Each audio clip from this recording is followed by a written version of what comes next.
Cycling is a competitive physical activity using bicycles. It can be both an individual or a team sport.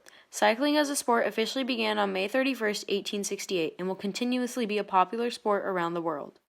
The X Games was founded in 1995. The major cycling event we are focusing on is mountain biking slopestyle, where participants show their skills by doing tricks such as flips while traveling through the air.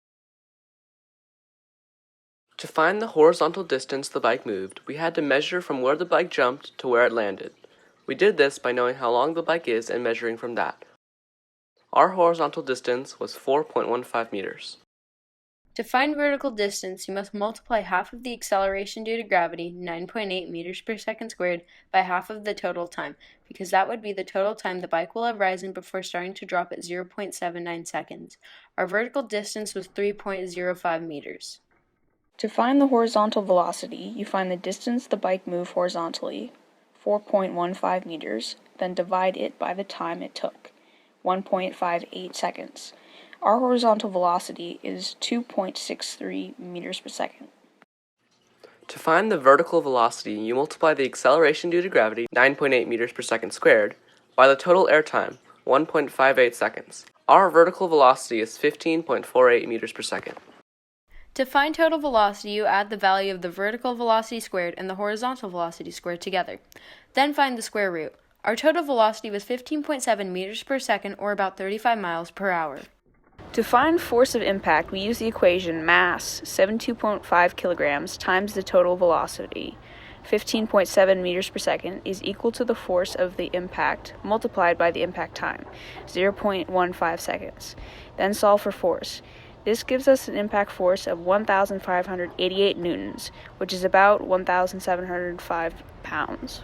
To find the momentum, we multiply the total weight of both the bike and the rider, 72.5 kilograms, by their total velocity, 15.7 meters per second. Our momentum is 1,138.25 joules. Some key tips for doing this jump include your balance on the bike, your position on the bike, your position in the air, placement on the bike throughout the whole jump, your foot position on both pedals, and placement on the ground at the start of the jump. A big part of balancing on a bicycle has to do with controlling the center of mass of the rider and bicycle. You want to jump in the center of the jump, not at an angle. As you're approaching the jump, you want to slightly lean back so you flow with the jump while taking off, preventing you from getting jerked off the bike or crashing. The trick that you do in the air determines how you jump, but mostly you want to stay in the center of the bike. You also slightly move your body to counter the movement depending on which direction you fall. If falling too much forward, lean back. If falling too much back, lean forward.